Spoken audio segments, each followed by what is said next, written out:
Every day there's a voice in your head telling you who you are. It defends your opinions, reacts to criticism, and constantly seeks validation. But here's the truth. This voice isn't really you. It's the ego, and it's controlling your life without you even realizing it. The moment you recognize its tricks, you take back control. The ego is the identity you believe yourself to be. It's built from experiences, memories, fears, and desires. It creates a sense of self, convincing you that you are your thoughts, your emotions, your achievements, and even your failures. But the moment you look deeper, you start to see that the ego is just a collection of mental patterns. It's not the real you. Think about how quickly the ego reacts to anything that challenges it.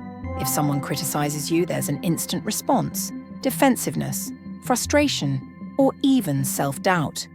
The ego sees this as an attack because it needs to be right, to be respected, to be seen in a certain way. But what if you didn't react? What if you just observed? The moment you do this, you see that the ego is just a mechanism running in the background, not a reflection of your true self. One of the most powerful ways to understand the ego is to notice how it constantly compares. It looks at others and says, "I'm better than them," or "I'll never be as good as them." It builds stories of superiority and inferiority, always trying to place itself somewhere on a scale of worth. But this scale is completely made up.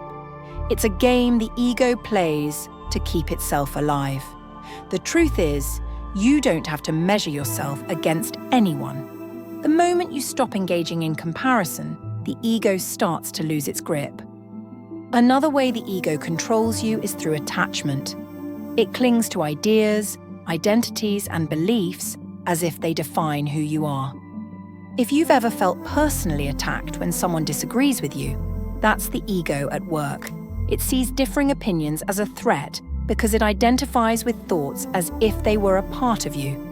But you are not your beliefs. You are not your opinions.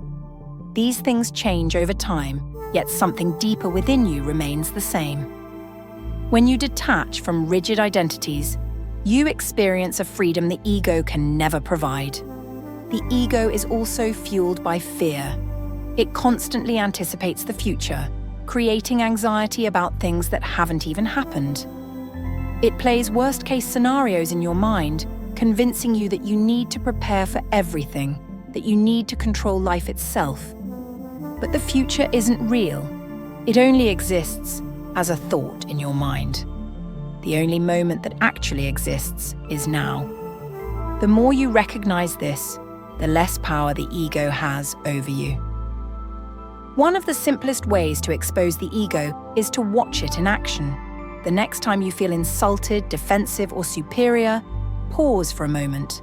Notice the reaction happening inside of you. Who is reacting? If you can step back and observe the feeling without identifying with it, you'll see something incredible. The ego is just a pattern, and patterns can be changed. Here's something else to consider. The ego thrives on external validation. It constantly seeks approval, attention, and recognition. Think about how much time you've spent trying to prove yourself to others, whether through achievements, appearance, or status. The ego wants to be seen in a certain way, and when it doesn't get that validation, it creates frustration, insecurity, or self-doubt. But here's the truth. You don't need external validation to be whole. The moment you stop chasing approval, you take your power back. The ego also loves to keep you trapped in the past. It clings to old wounds, holding on to grudges and regrets, convincing you that you are your past experiences. But the past is gone. It only exists in your memory. Carrying old pain only strengthens the ego's hold over you. When you realize that you can let go, that you don't have to replay old stories, you start to break free. Another trick of the ego is its obsession with control. It wants to control outcomes, control how people perceive you, control the future. But control is an illusion. No matter how much you plan or predict, Life will unfold in ways you can't always expect.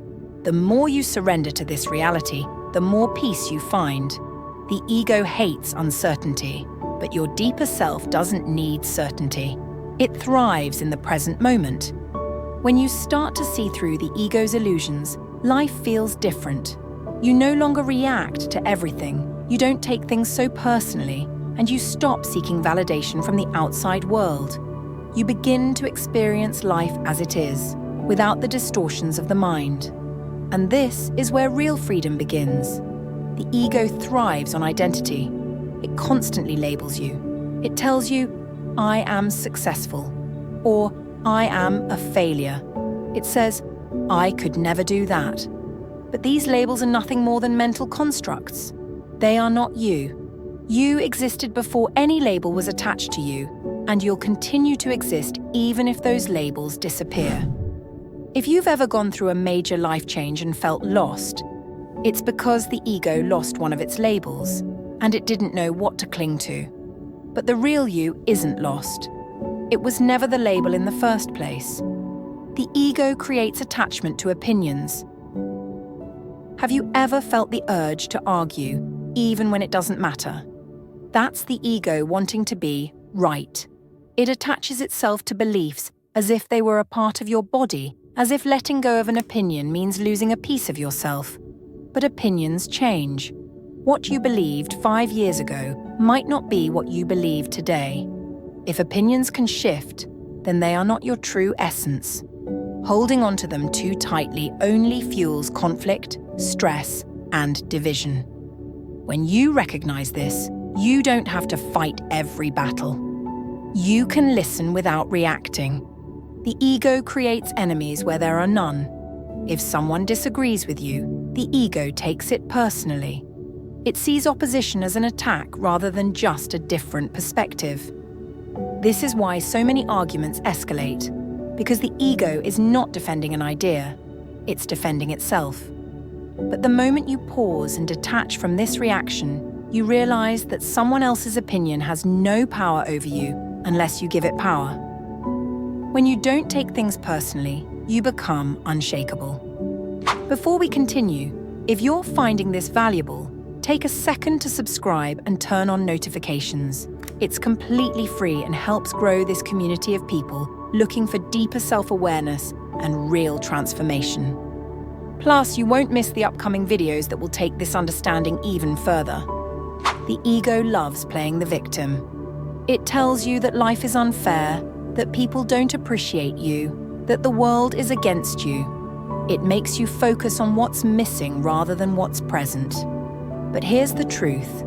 The ego loves feeling like a victim because it allows it to avoid responsibility. It convinces you that you have no control, when in reality, you always have control over how you respond. The moment you stop feeding into the victim mindset, the ego loses one of its biggest weapons. The ego is terrified of silence. Have you ever noticed how uncomfortable people get when there's no noise, no conversation, no distraction? The ego hates stillness because in that silence, it starts to dissolve. This is why so many people fill their lives with distractions, constant scrolling, constant stimulation, constant external noise. It's a way to avoid facing the self without the ego. But the more time you spend in stillness, the more you realize that the ego is just a voice, and it's not the one in control. The ego distorts time. It pulls you into the past, making you relive old mistakes, regrets, and traumas. Or it throws you into the future, making you anxious about things that haven't even happened yet. But the past no longer exists, and the future isn't real. It's only imagined. The only moment that is real is now. When you recognize that all suffering happens in the mind's idea of time, you begin to live more fully in the present. And in the present, the ego's illusions lose their power. The ego feeds on comparison. It always needs to feel superior or inferior to others. It looks at someone's success and feels threatened, or it looks at someone's struggle and feels better about itself. Either way, it's constantly measuring, constantly ranking, constantly seeking validation through external comparison. But comparison is a losing game. There will always be someone better or worse, according to the ego's standards. The only real freedom is letting go of the need to measure yourself against anyone else. The ego keeps you chasing happiness. It tells you, once I achieve this, then I'll be happy. Once I get that job, that relationship, that recognition, then everything will be perfect. But when you reach that goal, what happens? The ego just moves the goalpost. It never lets you arrive because if you did, you wouldn't need it anymore. True peace doesn't come from achieving more. It comes from realizing that you don't need to chase anything to be complete. You already are. The ego attaches itself to suffering. If you've ever caught yourself replaying painful memories, it's because the ego thrives on holding on to pain. It identifies with struggle, making it part of your story. It wants you to believe that suffering defines you because then it stays in control. But suffering is not your identity. It's just something you've experienced. When you see suffering as something separate from who you are, you free yourself from its grip. The ego tries to convince you that you are alone. It makes you believe that you are separate, that you have to fend for yourself, that no one truly understands you. But this is just another illusion. Everyone experiences the ego's tricks in one way or another. The struggles you face are not unique to you. They are part of the human experience. And when you see that, you stop feeling so isolated. You realize that beyond the ego, there is connection, presence, and something far deeper than the false self it creates. Thank you for watching. The fact that you made it this far means you're already seeing the ego for what it really is.